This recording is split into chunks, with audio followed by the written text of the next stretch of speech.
Okay, hey, chosen one family, divine messengers, and holy watchers. We're back for part two in discussing this great shift that has begun and how this video is giving you all the truth and what it is to be shifting.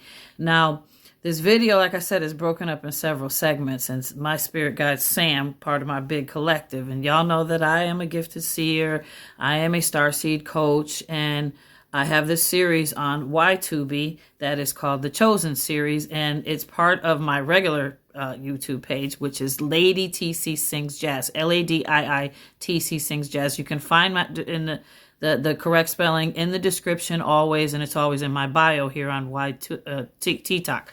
So anyway, this video, it's so great and rewarding for you because it discusses everything from how time is sped up, the isolation, the synchronicities, your alignment, emotional storms and what that's all about, and the trusting process, transition, letting go, releasing, how you should call back your power and step into it, and your participation, and it explains everything about free will and how this is your choice and your soul readiness, and how this world is based on illusionary and everything. I'm telling you, this video is it, and it's so vindicative for me. It really verified for me, it validated me in that I'm doing what I'm supposed to be doing, and I love it. And so if you're at a point where you're in tears and things, I just watched a guy's video that Moni sent me, the light worker coach, my partner, and our purpose here in serving the Most High, being chosen. She just sent me a video of a young man crying and saying how he ain't got nobody in his life, and all this stuff, the changes going on and everything. This video is so perfect to him, so I sent him the link. I hope he receives it. And I also told her, I just sent him that link for the video. I hope he receives it. But at the same time, this also is vindication for us chosen ones that are doing what we're supposed to be doing. So I'm not going to keep talking about it because I want you to get part two. Because like I said, the video is a 40-minute video, so I've got to break it up. So I'm going to talk less now. Here we go with part two. I hope you liked part one. It was very good. Let's keep going. Keep on going. Here we are. Come on. Tell me in the comments, what have you done or changed or felt in the past year that you can't explain by logic alone?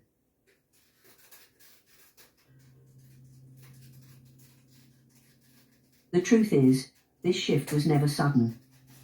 It has been unfolding for decades, possibly centuries, but only now is it reaching the crescendo. For those attuned, it feels as if two realities are running parallel. One crumbling under the weight of lies, distraction, and synthetic pleasures, and another rising from the roots of intuition, silence, and inner knowing. You see it in the eyes of strangers who seem to recognize you for no reason. You hear it in the sudden quiet between thoughts, like a whisper beneath the chaos. The old world is built on control, repetition, and noise. The new world, the one just on the other side of the veil, reverberates with synchronicity, freedom, and truth. But the bridge between them cannot be crossed by foot. It is made not of stone, but of choices. Subtle, personal, sometimes painful. Every moment you choose presence over distraction, courage over comfort, curiosity over certainty, you shift further toward the current of awakening. And once you reach a certain point, the old world no longer fits. You don't leave it. It leaves you.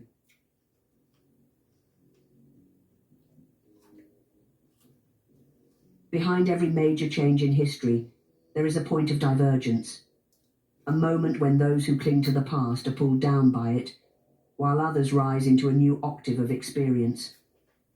This is that moment now. But unlike revolutions and renaissances of the past, this one isn't visible from the outside. The media won't announce it. Governments won't recognize it. It's not about policy or territory. It's about inner sovereignty. It's the return of the true self beneath the noise of identity, ideology, and trauma. Some call it ascension. Others call it the shift. Names don't matter. The experience does. The change is both quiet and seismic, like an ancient tectonic plate grinding slowly beneath our lives, reshaping everything we thought was solid. And if you listen carefully, you'll realize the signs were always there, hidden in language, in dreams, in the misremembered fragments of our own childhoods, the forgotten place we came from. It's not gone. It's waiting on the other side of the split.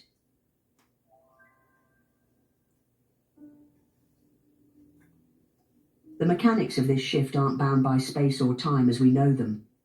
It doesn't happen on a specific date, nor is it marked by visible cataclysms, though some will see external reflections of the internal divide. The real split is in perception, in how reality responds to the observer. To the unawakened, the world becomes more chaotic, more controlled, more hollow. But to the awakened, something else begins to emerge, an almost dreamlike sense of fluidity, as if the simulation is thinning. It starts small. Time feels less linear. You think of someone and they appear. You dream something and it manifests. The universe becomes less mechanical, more conscious, more responsive. But only if you're tuned in. Only if your inner world begins to reflect the truth you once buried beneath survival. The shift rewards authenticity and punishes illusion. That's why so many are breaking down. They're being forced to choose. Do they keep pretending, or do they step into the unknown and let the illusion burn?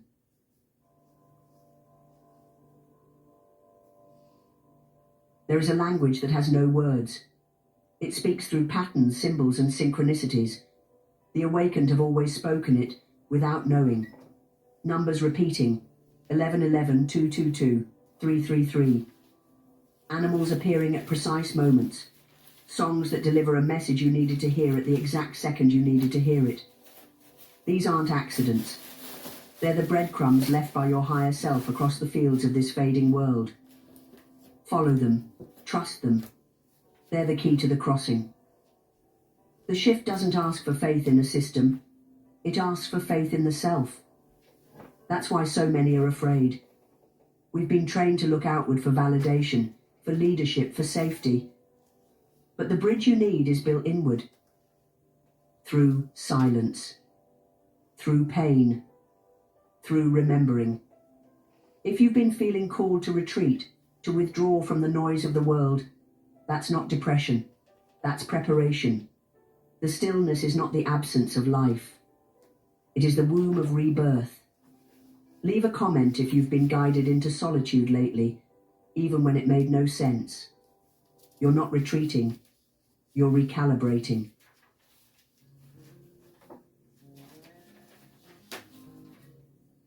The great shift is not a punishment. It is not a test. It is an inevitability.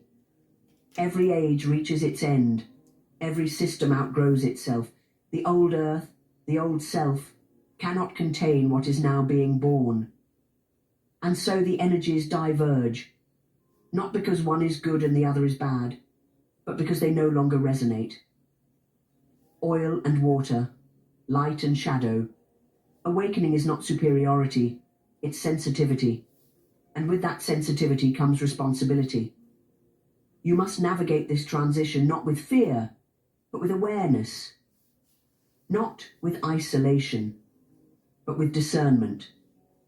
Many will try to anchor you back to the collapsing reality. They'll laugh, mock, label, plead. Not because they are evil, but because they are afraid. They can feel the shift too, but they don't yet know how to cross.